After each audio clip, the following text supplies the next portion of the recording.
Om Namah Shri Yatirajaya Vivekananda Suraye Satchit Sukha Swarupaya Swami Netapaharine. All the respected dignitaries watching this program online, respected teachers, dear friends, I am extremely happy to be here this afternoon and sharing my ideas about rebuilding India. At the outset, I would like to congratulate Ramakrishna Mission, Vivekananda Society, Jamshedpur, for organizing this two-day webinar on very important topic, Rebuild India through Indian culture. I'm sure for these 2 days, you must have had wonderful lectures and interaction. Now, this is the concluding session, and I have been given the topic, Way to Rebuilding India. Before I start, I'm reminded of an incident which happened at Porbandar on 12th January 2006. As you know, 12th January is being celebrated by our nation as National Youth Day, being the birthday of Swami Vivekananda. So, we had invited Dr. APJ Abdul Kalam, the President of India at the time, to inaugurate Vivekananda Institute of Value, Education and Culture, and to talk to about 5,000 students who were waiting eagerly to listen to him. So Dr. Kalam first inaugurated the institute, and then in his speech he said that Swami Vivekananda is not only the leader of the great personality of our nation, but of the whole globe. And then he shared a letter of Jamshedji Tata addressed to Swami Vivekananda. Because you are all mostly from Jamshedpur, so I thought I must share this incident in which Dr. Kalam referred to Jamshedji Tata. He said Jamshedji Tata was traveling with Swami Vivekananda in a ship from Japan to Chicago. Swamiji was going to participate in the World's Parliament of Religions in Chicago, and Jamshedji Tata was going for his industrial purpose. They met there in the ship and they had a lot of discussions. And Swami Vivekananda suggested him that instead of importing the items, we should manufacture them in our nation so that the people can get employment.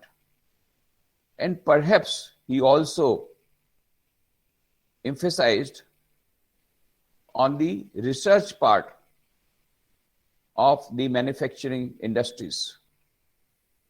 We can get this clue from the letter written by Jamshedji Tata to Swami Vivekananda. I would like to share that letter that was shared by Dr. APJ Abdul Kalam to the 5,000 students on that day, 12 January 2006,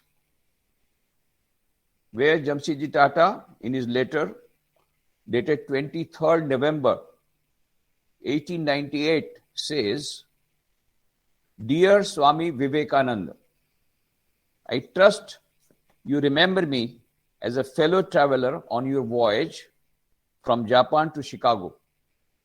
I very much recall at this moment your views on the growth of the ascetic spirit in India and the duty not of destroying but of diverting it into useful channels.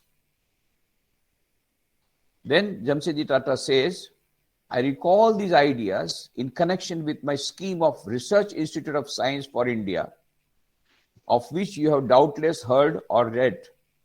It seems to me that no better use can be made of the ascetic spirit than the establishment of monasteries or residential halls for men dominated by the spirit, where they should live with ordinary decency and devote their lives to the cultivation of sciences, natural and humanistic. I am of opinion that if such a crusade in favor of an asceticism of this kind were undertaken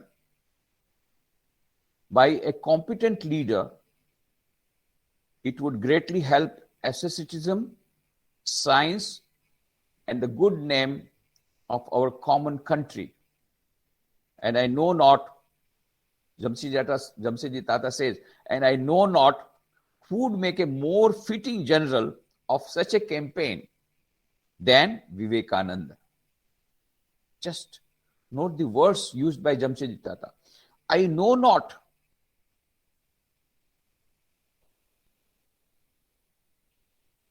who would make a more fitting general of such a campaign than Vivekananda. See the confidence that Jamshedji Tata had developed for Swami Vivekananda during a chance meeting in the ship. Do you think you would care to apply yourself to the mission of galvanizing into life our traditions in this respect? Perhaps you had better begin with a fiery pamphlet rousing our people in this matter. I should cheerfully defray all the expenses of publication. With kind regards, I am, dear Swami, your faithfully, Jamshedji N. Tata, Esplanade House, Bombay, 23rd November 1898. After this, what happened we do not know, but it seems that Swami Vivekananda suggested the editor of Prabhupada Bharat to bring out a special news item about this research institute and to write this item, news item, that so far no better scheme has been framed for the good of our nation, and all the people should cooperate and should give their contribution for this great cause. This was published in Prabhupada Bharata, most probably because of the intervention of Swami Vivekananda. And secondly, he put Sister Nivedita on the job, and Sister Nivedita worked hard, and that is how the Indian Institute of Science came into being, and the land was also offered by Maharaja of Mysore, who was also a disciple of Swami Vivekananda. So, since you are all mostly from Jamshedpur, and since our Ramakrishna Mission Jamshedpur is organizing this program, I thought of sharing this letter of Jamshedji Tata addressed to Swami Vivekananda, which was shared by Dr. APJ Abdul Kalam, the President of India, in a program organized by Ramakrishna Mission Porbandar. So what does it mean? Swami Vivekananda said, what we want is Western science coupled with Vedanta. Not only Vedanta, not only modern science, but modern science coupled with Vedanta, that will bring good, that will rebuild India. So the first formula, the way to rebuild India is to cultivate the sciences of all types for the good of humanity and for the good of the nation, but coupled with Vedanta, coupled with spirituality, not in a materialistic sense, not with a material with a materialistic outlook, but keeping the basic life force of our nation, which is religion or spirituality. Another very important formula that Swami Vivekananda has given for rebuild India is nation building through character building. Swami Vivekananda said, national building cannot take place without the character building of the citizens. I'm reminded of a story. There was a naughty boy, and his father was finding it very difficult to control the boy. And he would not sit down silently even for a minute. And one day it so happened that he had to do a lot of work. So he called the boy and he told, you see, I have a lot of work to do. So don't come to my room. And I am giving you some work. Finish this work and then only you come to my room. Then he thought, what work I can give? And then later on, after long thinking, he took up a map of India, tore into pieces, small pieces, handed over to the boy, go to the next room and bring the whole map of India. So the boy went to the other room, and father thought, now it will take whole day for him because small pieces of India.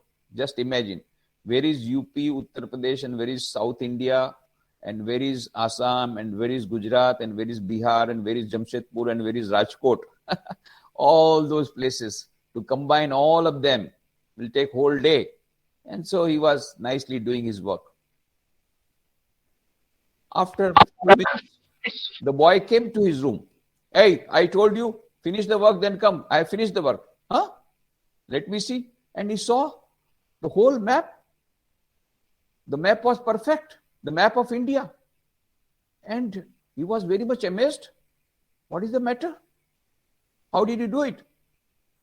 Then the boy said, Papa, this is very easy. What? To make India easy? You see, national unity is such a big problem. National integration is such a big problem. How did you solve this problem? How did you unite the whole country? How did you unite the whole India map? Then the boy said, you see, Papa, I took these small pieces and I was trying to make them into the map, but somehow or the other, it was difficult for me. They were very small pieces. So I started playing with those pieces. And while I was playing with the pieces, I found there was an image of a man, of a human being. So what I did was, I took all the pieces and prepared the man. Head, hands, feet, everything I put them and pasted them on the paper. And the man was perfect. And I found when the man was perfect and then I reversed it and I saw the whole map of India. The map of India is also perfect. So I have done nothing. I just made a man perfect and the map of India was perfect. So this is the message of Swami Vivekananda. Rebuilding of India is possible only by character building of the citizens. Make the man perfect and the whole India will become perfect. So this enlightened citizenship, this is the most important part of it.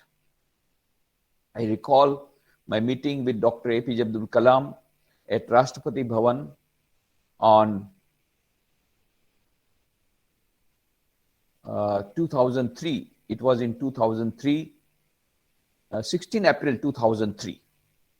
So there were a lot of talks. In fact, I had gone there to hand him over a video that we had prepared based on the speech that he had delivered at Porbandar. At that time, he was not the President of India. He was just a Bharat Ratna, but we had invited him to inaugurate one of the 81 school buildings that Ramakrishna Mission had constructed as a part of earthquake rehabilitation project. As you know, 26 January 2001, there was a big earthquake. So he came to inaugurate one of the schools in Porbandar on 13th February 2002. And he had delivered a beautiful speech to about 3,000 youths that day. So we had prepared a video of that. So after 4 months of that function, he became the President of India, Rashtrapati. So I thought now, before that, we had, of course, traveled together by flight and by car and all that. But now I thought that he has become President of India, I should not disturb him. But just because I had gone to Delhi, I just gave a message, I have come here to Delhi and I would like to meet you and hand over this video. And he very readily agreed. Instead of 5 minutes, he gave me 15 minutes and we had a lot of talks. During the talks, I said, you see, Dr. Kalam, I'm very happy that you are trying to make India a developed country by 2020. It is already 2022, which is not, it has still not become a developed country, but it has gone a long way. So Dr. Kalam has written a book, as you know, India 2020, Vision of the New Millennium. So I said, I'm very happy that you want to make India a developed country by 2020. And you are working very hard. We are also working very hard, but we are working on our own way. But I tell you one thing. We, the monks of Ramakrishna Mission and the devotees, we are trying to implement the idea of Swami Vivekananda of making India a great country in our own way. And you are also trying in your own. But I can tell you one thing, even if you bring the wealth of the whole World Bank and put them into the 5-year plans, well, the GDP growth will be there, but the India's poverty will remain the same. The poor people will remain poor. Then he became excited. Why Swamiji, you are telling this? Why? I said, for the simple reason, a former Prime Minister of India had said, if you put 1 rupee into the 5-year plan, only 15 paisa comes to the grassroots level farmer. I am afraid even if 15 paisa is coming or not nowadays. I told him point blank, I am afraid even if 15 paisa is coming or not, rampant corruption in the country today. And then he became a little more serious. He said, yes, Swamiji, what you say is true. Corruption is very rampant. What is the solution, Swamiji? What is the solution, he asked. I said, only one solution. What we should have done on 15th August 1947, we should do it now. What is that? Swami Vivekananda said, education alone is the panacea of all our evils. But what type of education? Not the type of education that is being given today. What Swami Vivekananda wanted, he said, what we want is man-making education, character-building education, not demon-making education. Man-making education, character-building education. This is what he wanted. This is the need of the hour. Then I said, we have hundreds of education institutions where thousands of students are studying, and everywhere we are trying to give this value-oriented education. Not only that, we have few institutions.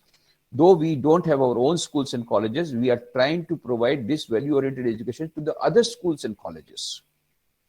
By seminars, symposiums, regular classes, value education classes and all that.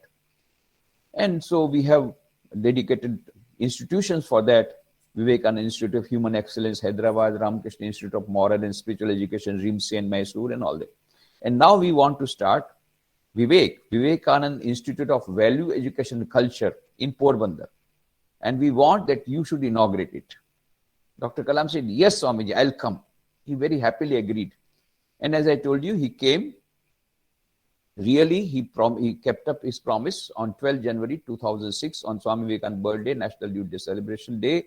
He came, inaugurated Vivekananda Institute of Value Education Culture and addressed 5,000 youths. And I told you, it is that time that he read out the letter of Jamshedpur Tata addressed to Swami Vivekananda. And after his speech, there was question-answer session. So one boy stood up and said, sir, Operation Duryodhan, Operation Chakravyuh and other operations have revealed the tip of the iceberg that is rampant corruption in the country today. As the President of India, how do you feel about it?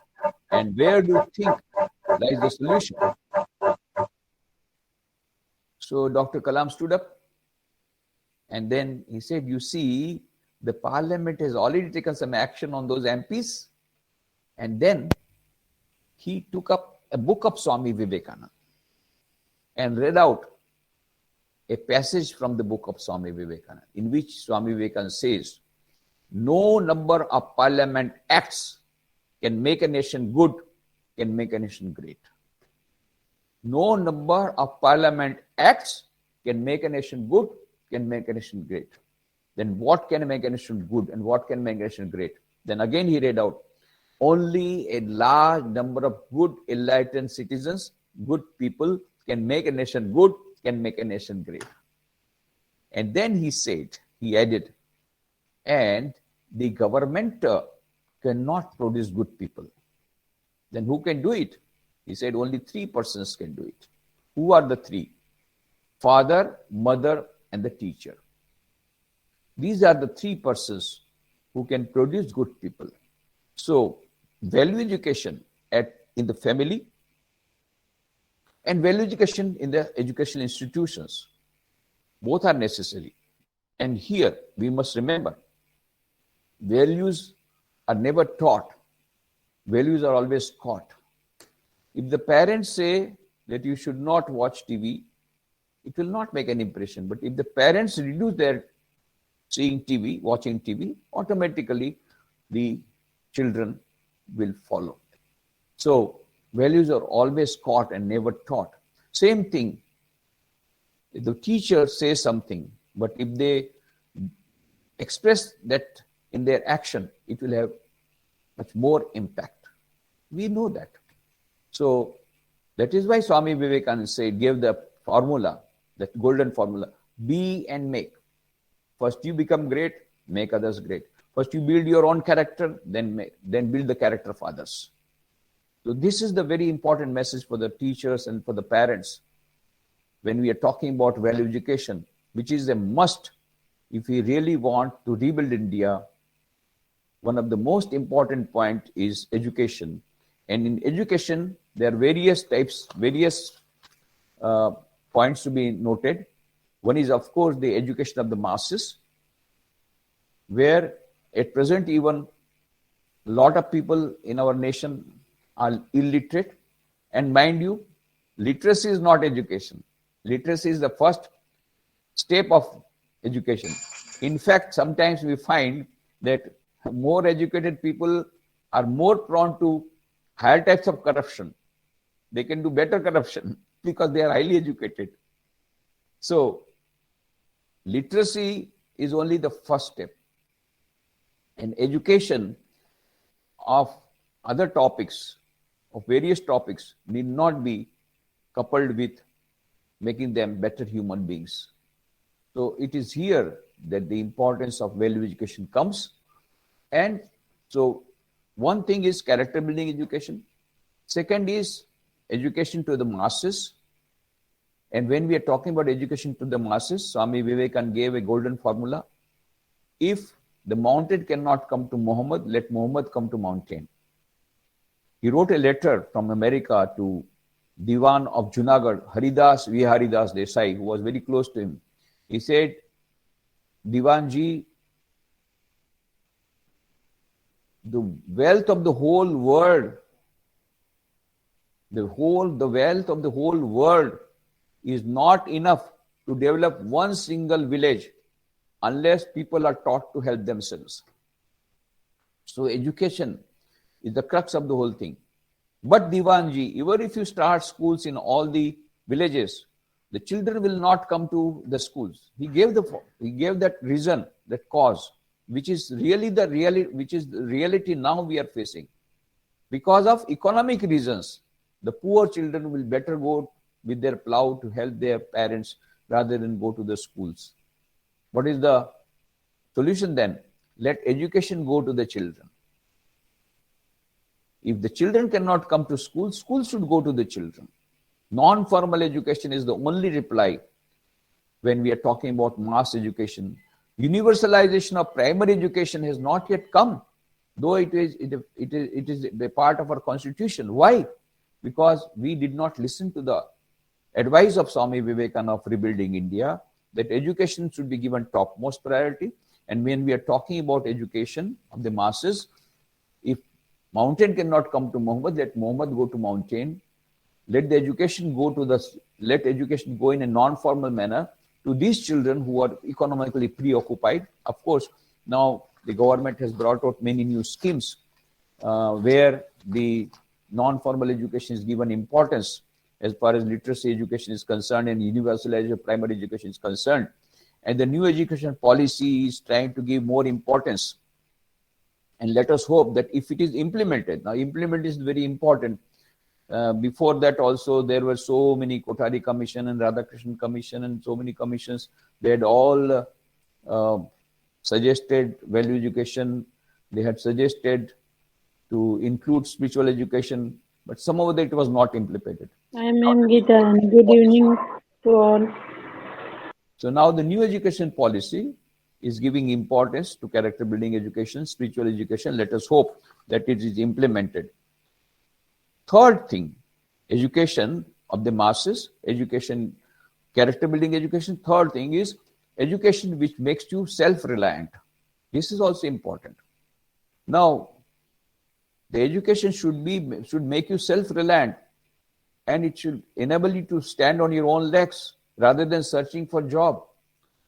Now, many students ask me this question: unemployment is a big problem.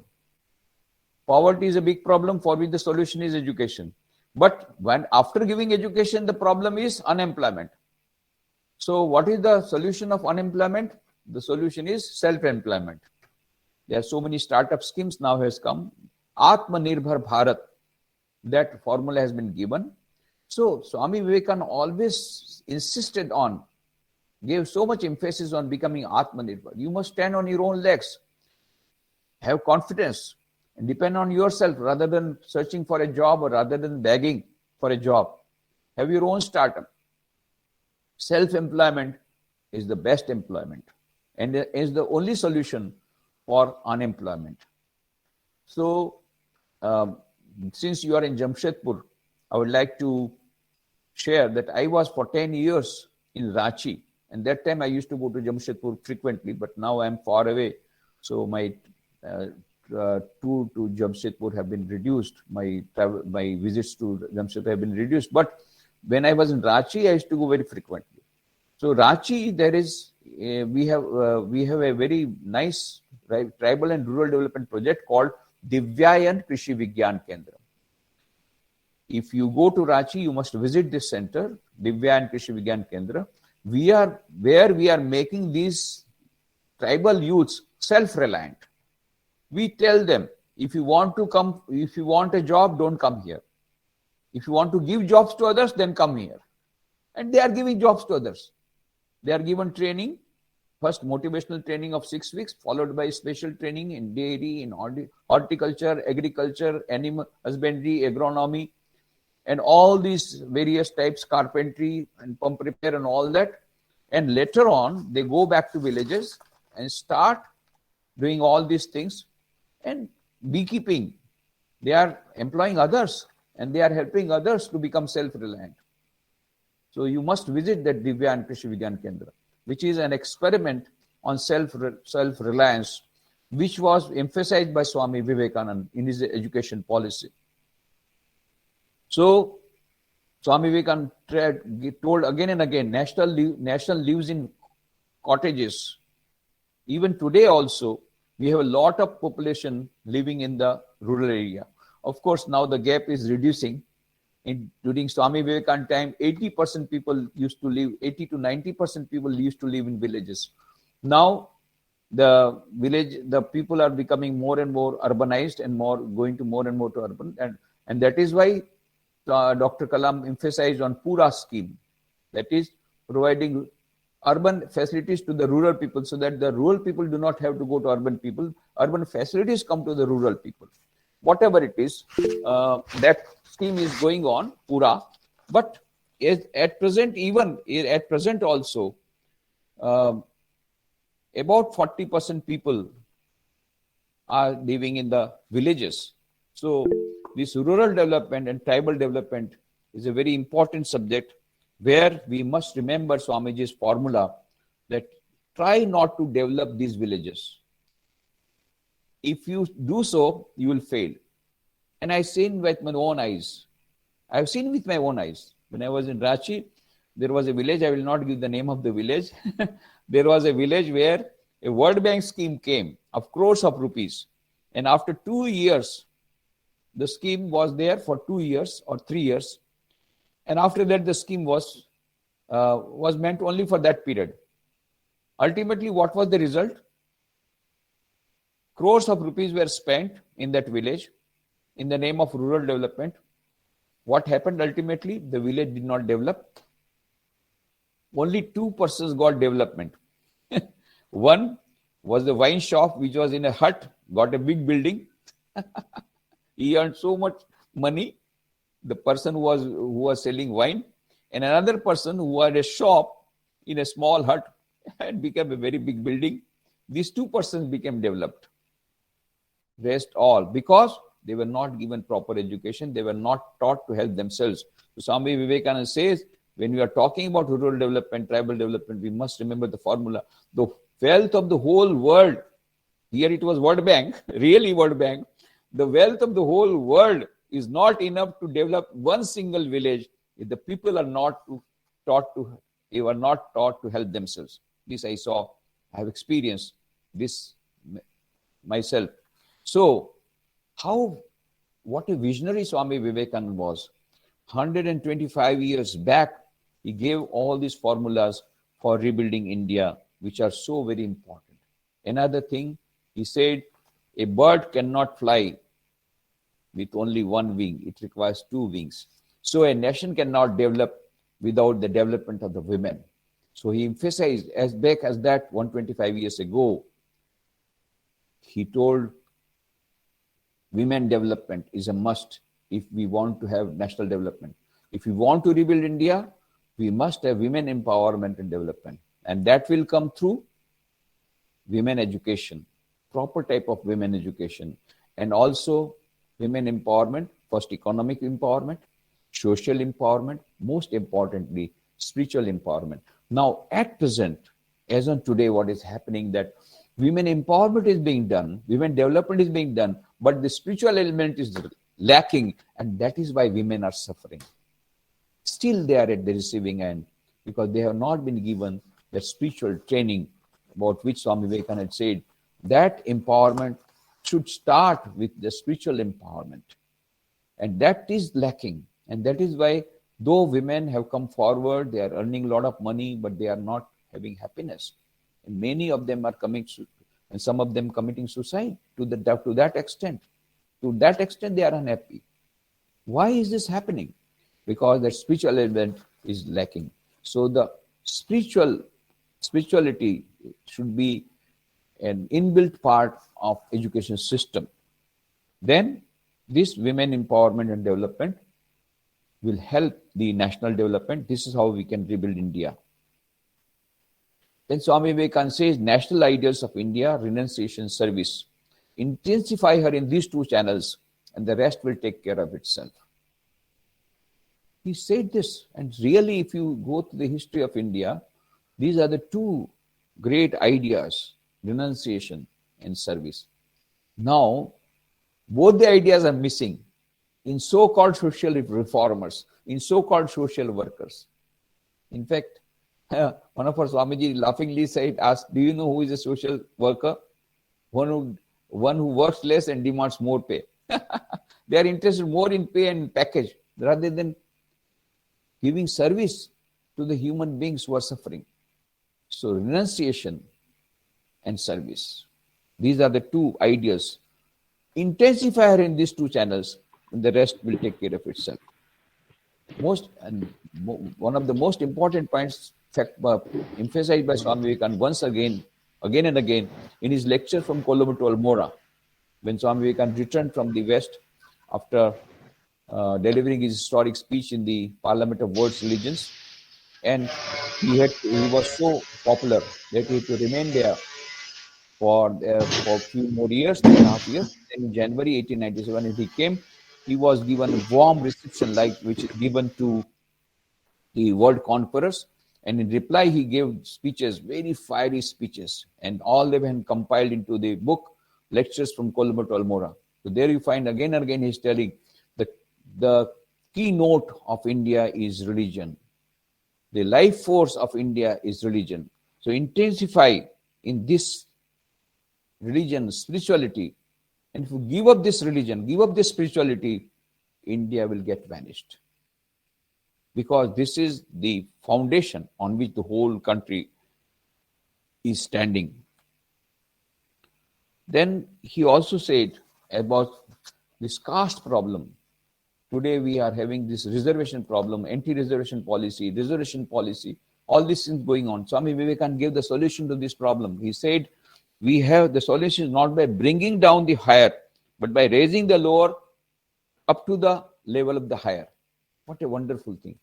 But now reverse thing is happening.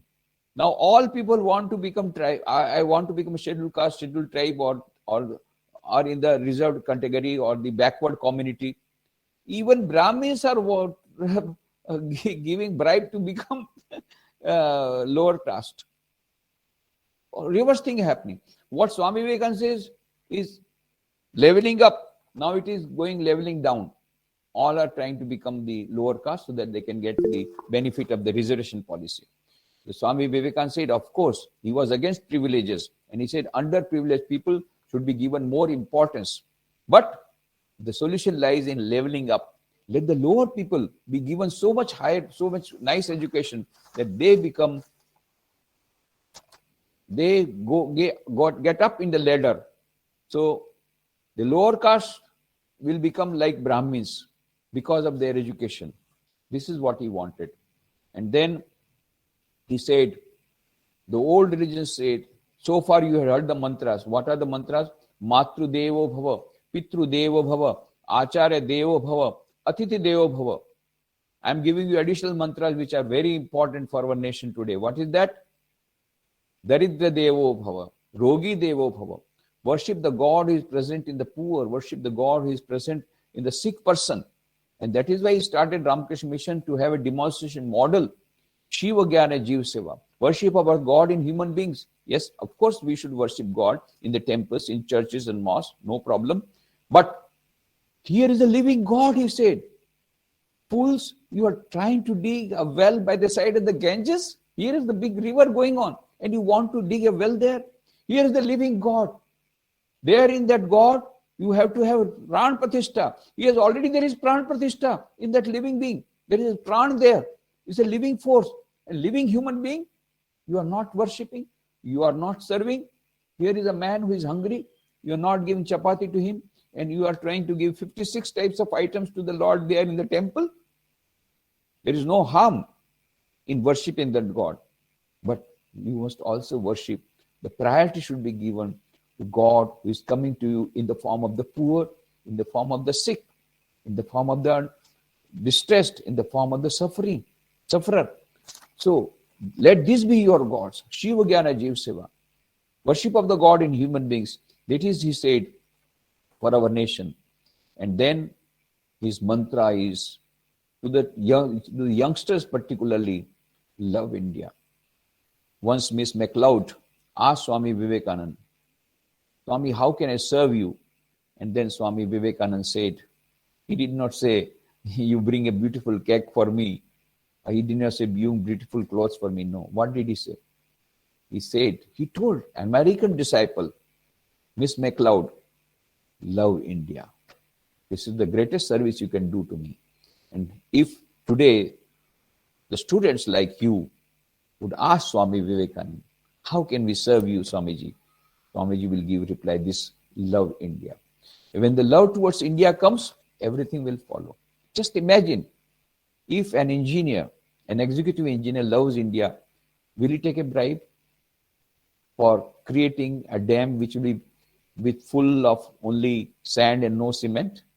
Taking the bribe, will he be able to take the bribe? for the nation? If he loves the nation, if a minister loves the nation, will he go for corruption? If an IAS officer, IPS officer, or other officers, will they do corruption if they love the nation? Will a student copy in the examination if he or she loves the nation? Will a teacher go more for trying to ask for the privileges rather than teaching the children if he or she loves the nation? Once the love towards the nation comes, everything else will follow. Because we do not love our country, we do not love our motherland, because we don't love. And what he meant by loving the nation? Loving the nation means loving only the geographical limits. It is not limited to that. Loving India means loving the people of India, loving the poor people of India, serving the poor people of India, serving the underprivileged people of India. This is all a part of love India.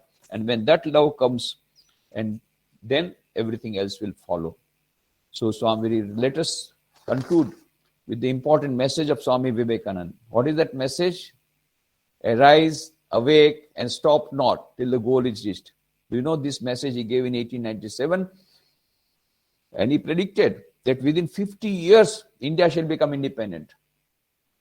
And exactly after 50 years, 1947, India became independent. And he also had told India will become independent under unforeseen circumstances, without waging a war. It really so happened.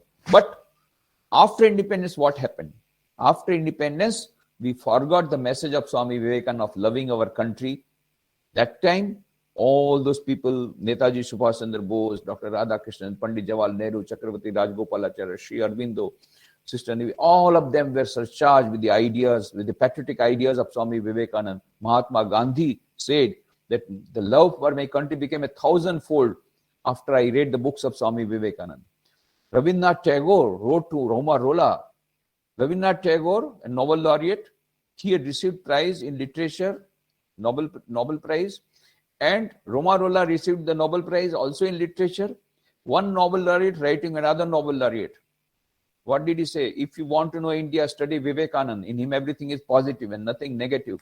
And when Roma Rolla read the books of Swami Vivekananda, he was so much charmed that he wrote the biography of Swami Vivekananda. And there he said, his words are great music, phrases in the style of Beethoven. I cannot touch these sayings of his scattered as they are through the pages at a 30's distance without saying a thrill through my body like an electric shock. Even today, we get that electric shock when we read the books of Swami Vivekananda, because Swami Vivekananda himself, his spirit is there in these books. So I will tell all the youngsters today, in conclusion, read the books of Swami Vivekananda. That is the best way we can, because Mahatma Gandhi says, after reading the books of Swami Vivekananda, the love that I had for my country became 1,000-fold.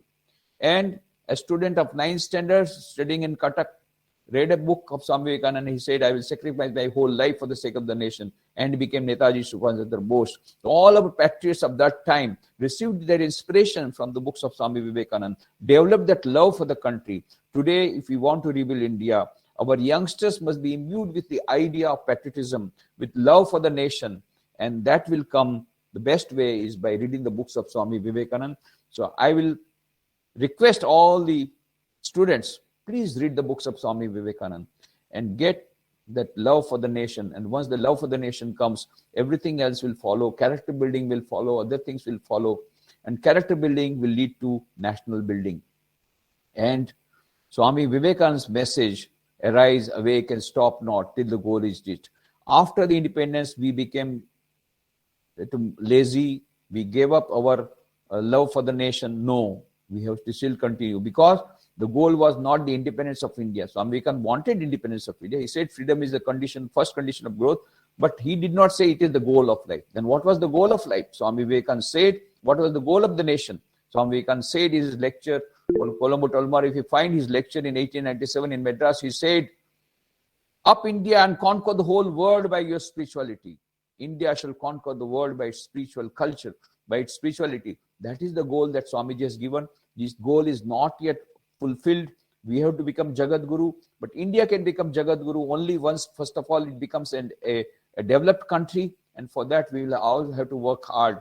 And if we read the books of Swami Vivekananda, try to implement them, try to develop our total personality, physical, mental, intellectual, moral, and spiritual, then we will find that once we build our character, then national building will follow. So I pray at the feet of Swami Vivekananda, may he shower his blessings on all of us.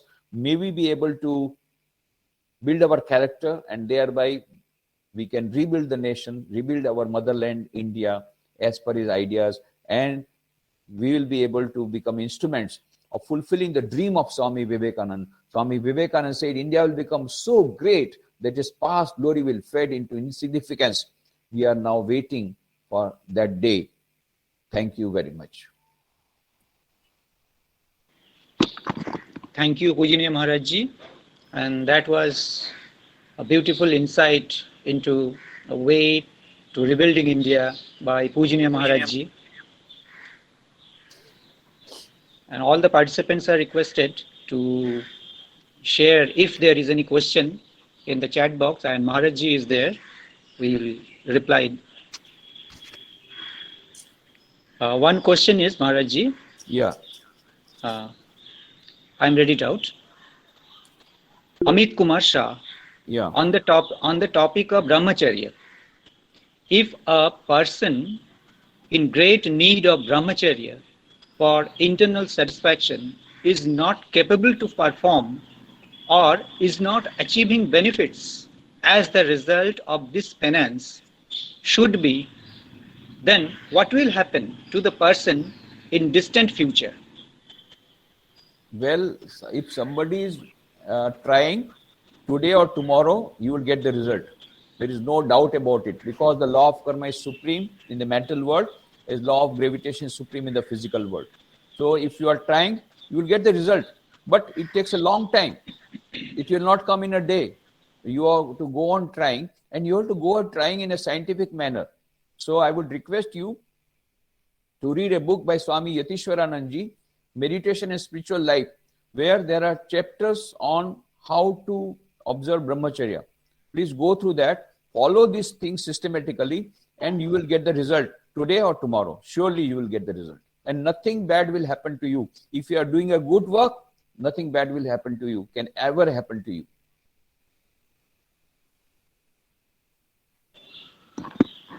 Amit Ji, I am sure you have got your answer from Pujaniya Maharaj Ji. Any more answer, please? Any more question, please? I would request the students to read the book, Rebuild India, small book. And there's another book, My India, the India Eternal. Of course, the best book is Lectures from Colombo to Almora. If you really want, that is a little bigger book. And that is also a part of the complete works of Swami Vivekananda, which are available, which can be downloaded free of cost from internet.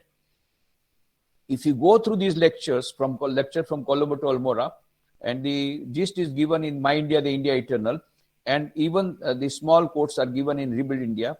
If you go through these books, then you will be able to know better. I have just given just a trailer I have given. I have given the over periphery only. But Swamiji's ideas are spread in his letters and his lectures from Colombo to Almora. Please read these two books, Lectures from Colombo to Almora and Letters of Swami Vivekananda. Then you will get much better ideas of rebuilding India.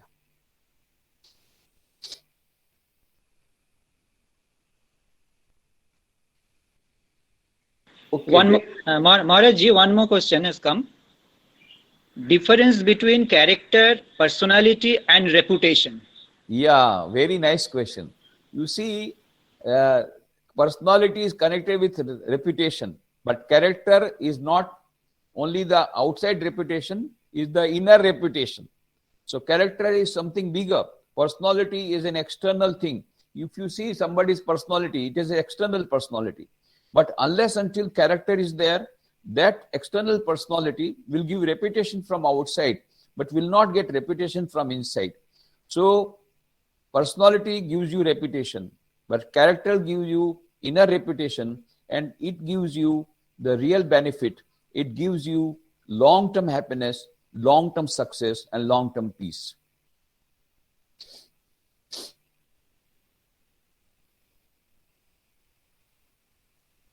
If you have read the book by Stephen Covey, 7 Habits of Highly Effective People, he has in his first chapter given the very important, I mean, a very elaborate way, he has differentiated between personality ethics and character ethics.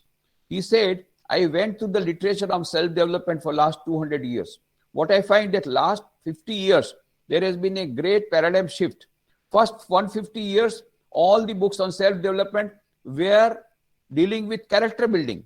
That is, how to have self-confidence, how to have self-control, and how to have spirituality and all that. Whereas the last 50 years, they are going for personality ethics. That is, how to appear nice, what type of hairstyle, what type of dresses, what type of manners and communication skills. So the self-development books of last 50 years, we are giving more emphasis on the external personality. But the earlier ones, they were giving more emphasis on the inner personality. So we should have both external personality development, inner personality development. That means physical development of the personality, intellectual development of the personality, mental development of the personality, moral development of the personality, and most important, spiritual development of the personality. That will mean character building as well as personality development. Pujaniya Maharaj Ji, another question has come here. How to build up character? Yeah, this is a very good question. So how to build character? You must understand what is character. Character is nothing but an aggregate of samskaras. Now these samskaras, they are related to four types of forces. Samskaras, they are the impressions. Samskaras means impressions. The impressions that is given there, that is there in our subconscious mind. These come from four forces. Number one, they come from the previous birth over which you do not have any control. Second, they come from the parents, either genetically or from their behavior pattern. Third, they come from the environment. It all depends whether you're living in Jamshedpur, there will be some type of samskara.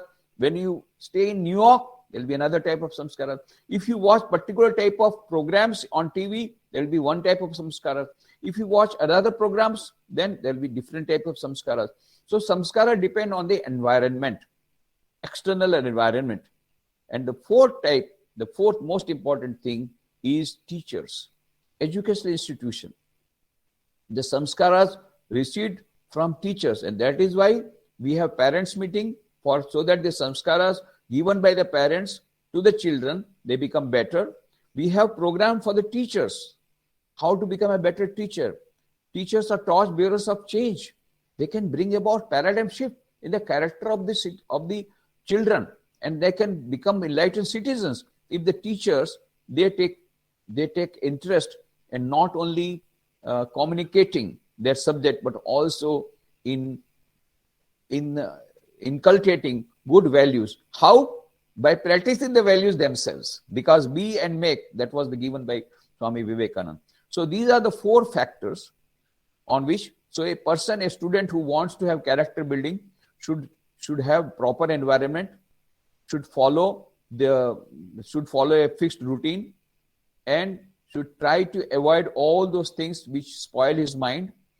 Reading good books, prayer, meditation, physical exercise, yoga, and regular habits, and avoiding bad company, having good company of friends, and trying to analyze, introspect every night as to what are the good actions he has done. If a student, he does these things, gradually his character will be built. Pujaniya Maharaj Ji, another question has come. What is appropriate meaning of Nishkama karma? Okay. Nishkam karma is doing the action without expecting the result. That is called Nishkam karma. This is Bhagavad Gita. Karmani avadikaraste ma phaleshu kadachana ma karmapal heturvu mate sangostva akarmani. This is what Sri Krishna says in Bhagavad Gita to Arjuna. Karmani avadikaraste. Arjun, you have got the rise to the action. You can do action. Karmani avadikaraste ma phaleshu kadachana. Over fruit, you do not have any control. You find out, because a fruit of an action or the result of an action does not come, you yourself will find out. Sometimes you do good action, but you do not get good result immediately. But Arjuna, Sri Krishna says, your attention should not be on the result. Why?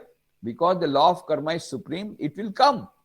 Today or tomorrow, it will come. But your attention should not be on that. Your attention should be trying to do the work perfectly. And if you try to think about the result, then your attention will be diverted. So give 100% focus, your mind 100% on the work.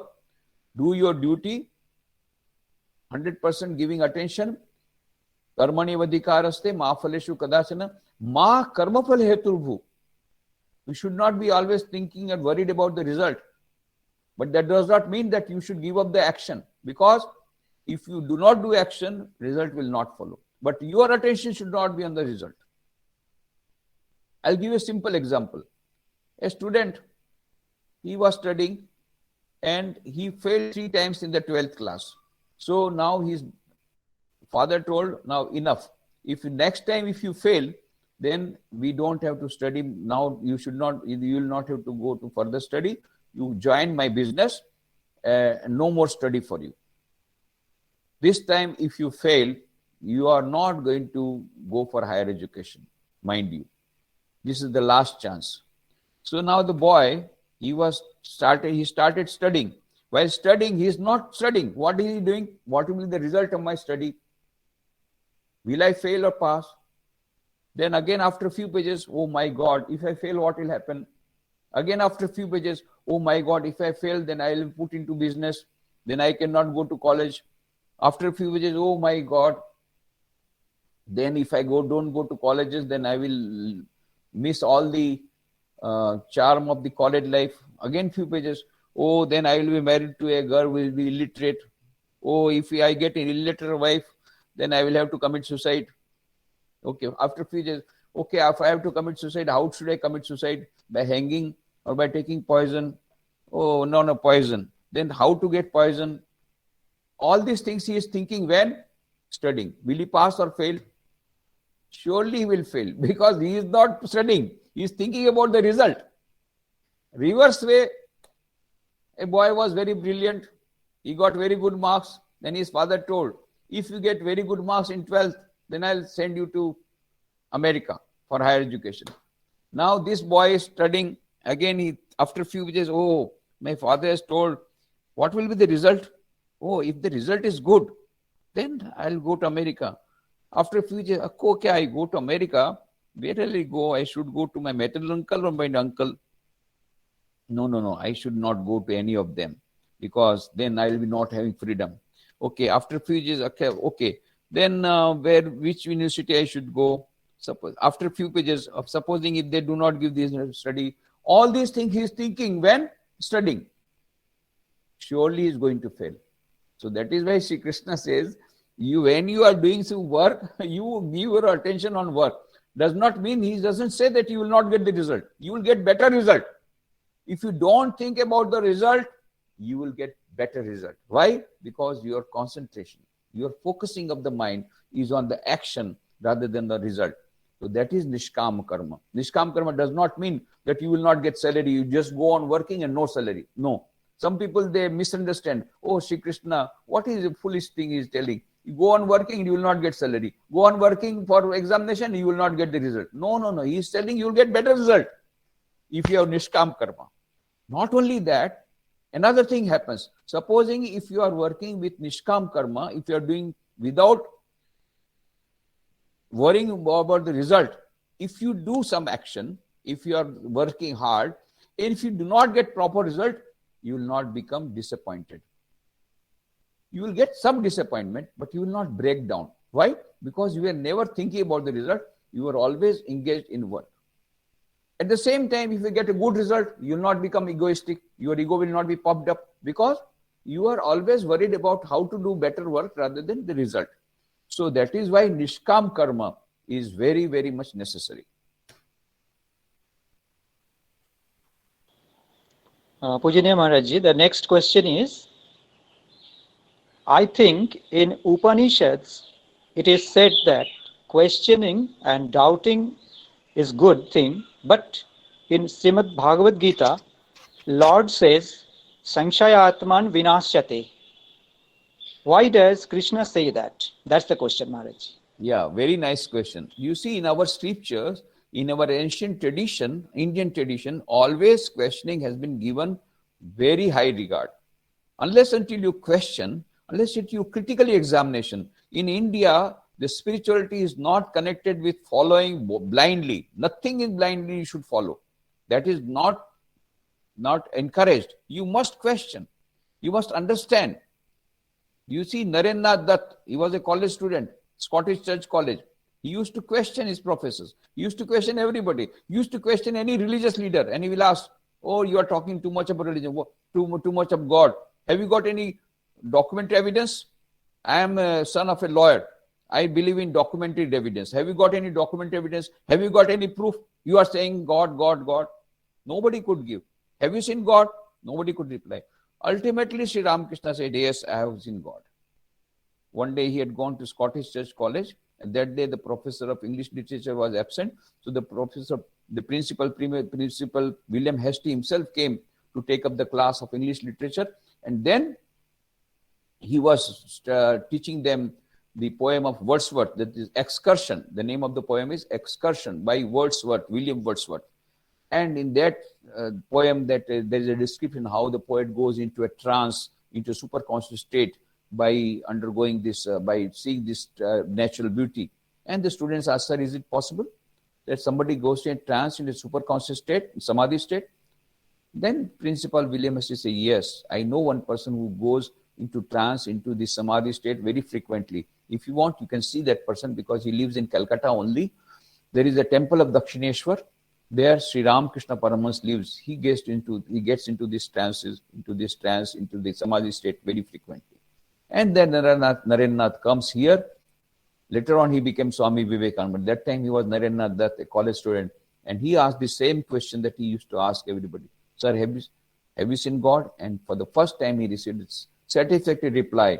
Sri Ramakrishna said, yes, my boy, I have seen God. Then he said, I am seeing him more intensely than I am seeing him. And then he said, if you want, you also can see him. But you have to follow the spiritual practices. This is the science of religion. Science says H2 plus O2 is equal to H2O. Hydrogen, oxygen gas will get water. What? I don't believe.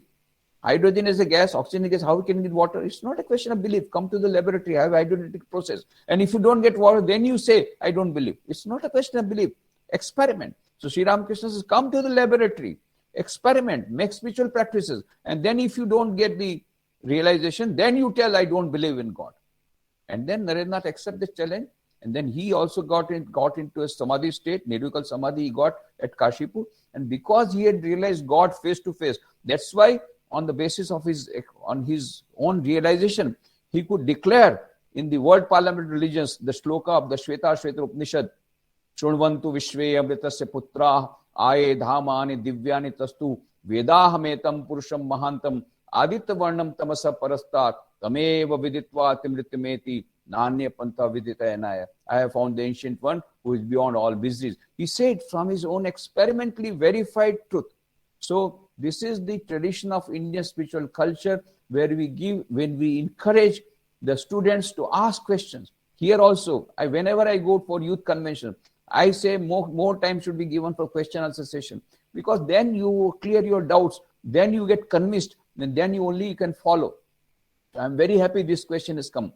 Now coming to the main point, the question is, why Bhagavad Gita, Sri Krishna says, Sanshayatma Vinashyati. Now this Sanshayatma is not related to this question. Jigyasa and Sanshay, these two are different things. Jigyasa is eagerness to know about something, and you ask questions. Jigyasa is very good. But here what he was saying, there is a different context, that when you have got doubt, there is, doubting Thomas. If you become a doubting Thomas, doubting each and everything without any reason, then you become Sanshayatma Vinashyati. So these two things should be clearly understood. Questioning is very important, but foolish questioning is not encouraged. Don't be a foolish doubting Thomas. When certain thing is there, you go, you have got brain, apply your brain, be rationalistic, don't be a fool, and go on doubting foolishly. That is being discouraged. But questioning is encouraged. Pujaniya Maharaj, two more questions are there, although it is not in the chat box. So, shall I read it out? Yeah, sure. Thanks. First question is, how can we inspire politics towards true welfare with the ideals of renunciation and service without joining active politics? Maharaj, please. A very peculiar question. If you don't want to join politics, then why do you want to be in politics? Anyway, so what I am saying is that we should, for example, Ramakrishna Mission is refrains from politics. At the same time, we are doing service to humanity. So give more emphasis to service to humanity. And the other things will follow. You see, other awards will follow. Other recognition, reputation will follow. But our attention should not be on that. Our attention should not be on politics. Politics should follow you, and you should not follow politics. So you try to serve the society. As I told you, Swami Vivekananda said, renunciation, service, these are the twin ideals, and both are connected. Unless until you renounce, you cannot serve others. You must renounce your wish to become a politician in a different way, I'm saying. Not that all politicians are going in a bad way. No. But what I am saying is that some politicians are trying to serve the nation through politics. Very good, welcome. But taking politics for selfish reasons, that will not rebuild India. So there are two ways now. Either, even if you want to join politics, there is no harm in that. But you must follow the values. The character should be upright. Then only you will be able to withstand the shocks of the politics. And you will be able to retain. It will be very difficult to retain, but there are few politicians who have been able to retain. It is not impossible, though very difficult in the present circumstances, but it is not impossible. So if you want, you can take that path, no problem. Second path that we have taken, take up service. Renounce all the enamoring the power, position, name, fame, and try to serve with unselfishness. But other things will follow. The awards will follow. I know I can give you so many examples. For example, just recently, one lady, Lata Desai, got Padmashree Award. She never cared for Padmashree Award. In fact, she was told so many times to apply for it. I said, no, I am not going to apply. I am doing service for humanity. And she started service from 1980. She and her husband, Anil Bhai Desai, both of them were working with a very high, good post in America. But they left that post. They came to India, started serving in the tribal area of Gujarat, Jagadia. And they started with the medical service. Both were doctors, so they started medical services. Now it's a huge thing. Seva Rural is a very big name. So they have got so many awards, Sasaka Award and Vivekananda Award, and now recently Rabin got Padmashree. But she said she is not, she never cared for it. She is going on serving the people, serving the society. Awards may come follow. So you have to follow that model. You go on serving the society with renunciation. This renunciation as is as a background, and go on serving. Then other things will follow. Of course, if you want to go for politics, I don't mind, but it will be very difficult if you can maintain that honesty, integrity, and you got that strong character. You can go and become a good politician also. No problem. Second question, Maharajji. How can a less paid worker motivate oneself in giving his or her best to the institution he or she is working even though knowing that the employer could give more if he wanted so? Question mark. Wonderful question. This must be by a teacher. So many teachers ask me this question, that you are talking about so many high things, this and that, and teachers are the torchbearers of change, but we are the least paid people and we are the least respected people, and you are talking that teachers are great and teachers will make India great. This is the thing. You see, actually speaking, if you ask me, teachers should not be paid. As in the olden times, teachers they were not paid, not at all. No, they are giving unselfish service. They were teaching. In fact, in our scriptures, to sell knowledge is considered a sin. You are selling knowledge. Transfer knowledge free of cost, unselfishly. But now that model is not possible. I understand. Because you got your own family. Previously also they had families. The rishis, they had families. They had their ashramas. They did not charge. No. But whenever there was any problem, whenever there was any need, it is the students and their parents, they will fulfill all the needs. But nowadays the whole atmosphere is such that the students will not come to fulfill your needs. So naturally there has to be salary.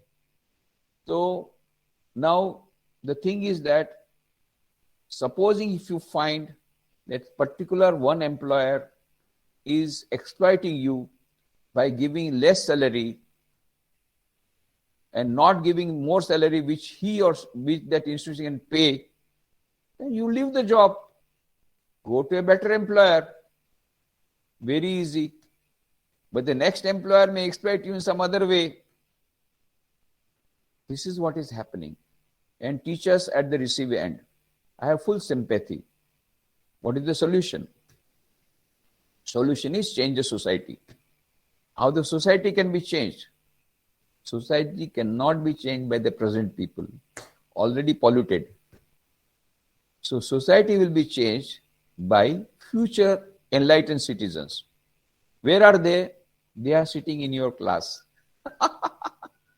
So if you want to change the society, you have to have such leaders who are more interested in changing the society and changing the whole phenomena and the good things.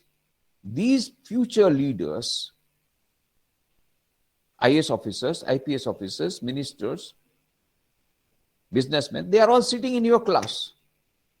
Now, it depends upon you. Do you want to have a paradigm shift? Do you think the present circumstances are good?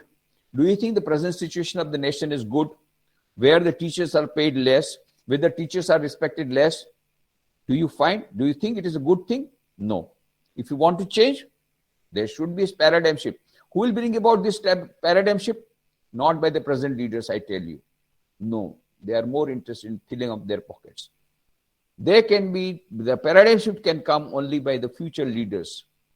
If you can motivate them for character building, total personality development, and national building, and love for the nation, then only they will do that work. So, again, the solution is teachers will have to sacrifice. So, Swami Vivekananda wrote a beautiful letter, one of the most inspiring letters written by Swami Vivekananda to anybody. He writes to Sister Nivedita, "Awake, awake, great ones. The world is burning with misery. Can you sleep? Let us call to the sleeping gods awake. Sacrifice, sacrifice, sacrifice in the past has been the law. It will be alas for ages to come. The earth's best and bravest will have to sacrifice themselves for the good of humanity." This is what is required. Sacrifice, sacrifice, sacrifice. Getting less salary, still you go on giving. You are not working for the institution. You are working for the nation. You are working for the children who are sitting in your class. Sacrifice. Sacrifice in the past has been the law. It will be alas for ages to come. Do your work. Nishkam bhav, Nishkam karma. Do your Nishkam karma. Try to give your best and not only give them the excellent education, but also giving them excellent values by following the values that yourself, integrity, honesty, character building, and all that. And you will find a great paradigm shift coming. But this will come only through teachers. Which are the type of teachers? For sacrificing. Such teachers only will bring about this paradigm shift.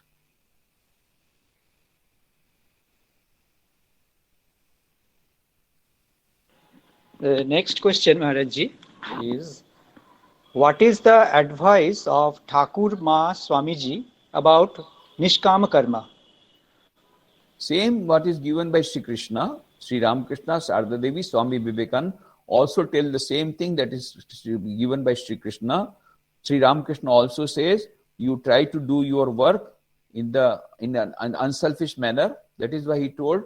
In fact, Swami Vivekananda went to the extent saying, unselfishness is more paying in the long run. Unfortunately, people do not have the passions to practice it.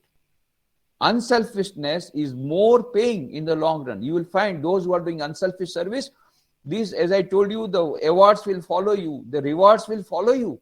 You don't have to go after them. They will follow you because of the sheer law of karma, because of the sheer existence of the law of karma. So, try to do unselfish service, and you may or may not get money, you may or may not get better package, you may or may not get power position, but what you will get is peace of mind, long-term happiness, long-term peace, long-term success. If you want it, then you have to go for Nishkama Karma. Next question, Maharajji. Is jap more powerful than meditation? Not more powerful. You see, japa and meditation, they are part of the spiritual practices, and you have to follow your instructions of your guru. If you have taken mantra diksha, if you have got initiation, then try to follow whatever your guru has told. But it is observed in general that japam is easier to be done than meditation. And when you do the japam for a long time, then your mind is prepared to go for meditation. That is why sometimes in the beginning, the disciples are advised to practice more of japam, less of meditation. Another thing is that our mind is not yet so pure that we can go for meditation for a longer time. So they are advised that you go for duration should be increased gradually. We have found some people, they go for meditation right in the beginning without giving any importance to japam. They go for meditation for hours together, ending up in a mental hospital. And sometimes they write to us, sometimes they come to us with this condition, become very difficult. So, but japam, if you do more, there is no danger. But if you do go for meditation without knowing the technical part of it, and without the proper preparation, because you must understand dhyana is only the 7th step. Yama, niyama, asan, pranayam, pratyahar, dharana, dhyan, and then samadhi. So yam and niyam, these are the two foundations. If you do not have strong foundation, if you jump into the 7th floor, naturally you are going to fall down into the mental hospital. So they want to awaken the kundalini overnight, they want samadhi overnight, they want everything. They want to become, the modern youngsters, they want to become millionaires also overnight, and they want to become billionaire overnight. They want to have this kundalini awakening also overnight. Everything overnight, one night. No, they don't do what hard work. Instant samadhi, instant coffee, instant samadhi, everything instant. And then if you don't get, then instant death, suicide. Just so everything instant. This has to be checked. So meditation is a 7th step. Yama, Satya, Asteya, Brahmacharya, Aparigraha, Ahimsa. First of all, this should be practiced. Then Niyama, Shauch, Santosh, Tap, Swadhyaya, Ishwar Pranidham. This should be practiced. When Yama, Niyama, strong foundation, then you go for Pranayam, Pratyahar, Dharana, then some Dhyan, and then Samadhi. Now they want to go for Samadhi.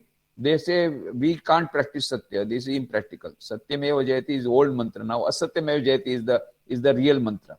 You should practice untruth if you want success in life. So you don't want to practice Satya, Asteya, not to do any stealing, but we don't do stealing, but of course we have a little bit of income tax, this and that. That is all. That is everybody is doing, no problem. So the Satya not possible, Asteya not possible. Brahmacharya is the old idea. Aparigraha, not holding. We want to hold the whole of mall in our houses. We want more and more. So greed is increasing. So satya, asteya, brahmacharya, parika, ahimsa. Of course, ahimsa we are following. We're not having any weapon with us, but of course we have a AK-47 here in our mouth, and when we start speaking those words, the other person he is so much enjoyed that for 10 years he remembers your words. So ahimsa also not possible. Similarly, niyam not possible. How can you have dhyana? That does not mean we should not have dhyana. We should try to practice, but we should gradually increase our time of meditation. But japa can be done by anybody. Even if you are, it is said that the repetition of the mantra, repetition of the name of God is so purifying that anybody can repeat that mantra. Whatever may be your present condition. If you are mentally very much disturbed, you can repeat mantra, but you should not do for meditation at that time. So that is why for the beginners, japa is given more importance. But that does not mean, but meditation is still higher condition, but we have to go gradually towards that. And the best thing, Swami Brahmanandaji Maharaj says in his book, The Eternal Companion, the best thing is to combine both japam and meditation. That brings quicker result and the better result.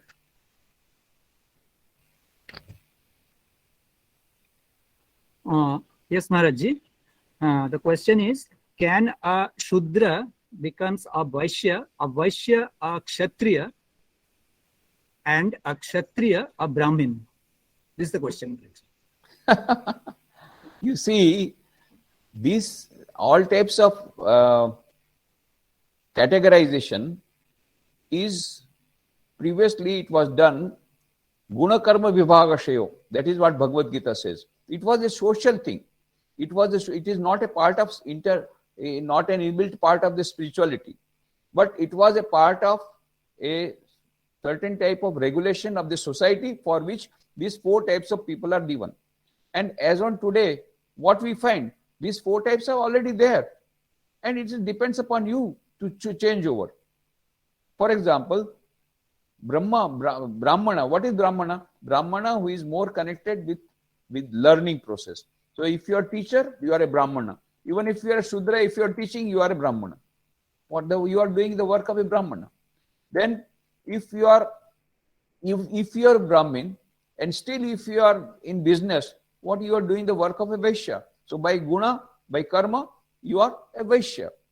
Then supposing the Kshatriya, supposing if you are administrator of somewhere, even if you are Brahmin or if you are not even Kshatriya, but if you are in that post of a police officer or if an administrator where you have to use the weapons or you have to protect the people, then you are a Kshatriya.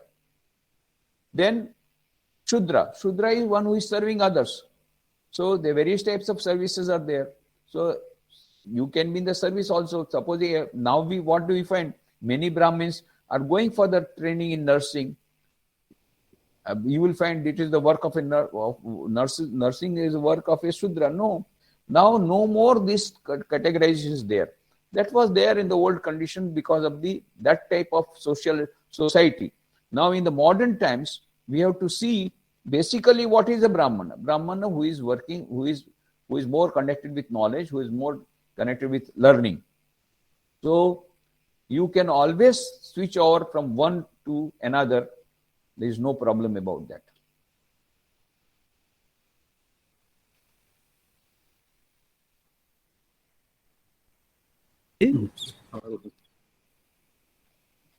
One last question. So how do we get proper meditation, reading book or job? Any guidance, Maharajji? I'm not Dikshita. The question. Okay. So first thing is that you should take Diksha. You will get the whole package. How to do japam, how to repeat the mantra, how to meditation and all that. Now this is one particular alternative, the best alternative. In the meanwhile, you can read a book. I'll tell you the name of the book is Meditation and its Methods by Swami Vivekananda. Beautiful book. Meditation and its Methods. A small book by Swami Vivekananda. Another book which is bigger one and gives the complete knowledge about meditation is Meditation and Spiritual Life by Swami Nikhileswarananda. These two books will give you theoretical knowledge. Now afterwards you have to practice it. As it has been given in that book, you can start practicing a little, not much. But under personal guidance, if you practice, that will be better. Then I have given my videos are there in my YouTube. YouTube channels will be given here. YouTube channel is there. You can download my videos, Meditation for Excellence in Life. There are 3 videos where you will get why should we meditate, how should we meditate, and I had a practical session also on meditation in that.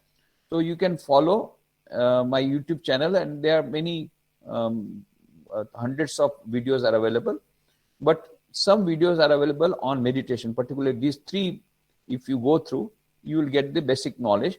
You start with that, and later on you try to have a personal guidance from a personal competent teacher and go for higher meditation or better meditation.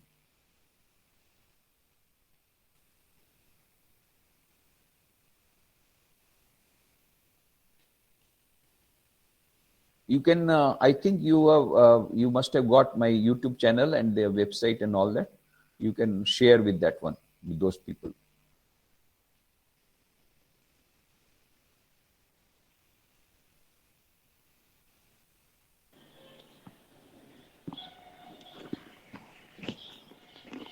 So Maharaj ji, that's all from the question section. So we have, yes, there is no more question. I'm very happy. Very nice questions were there. I appreciate the students who have asked the questions. Very beautiful question they have asked. And I give my prayerful best wishes. I convey my prayerful best wishes to all the students who are now watching this program.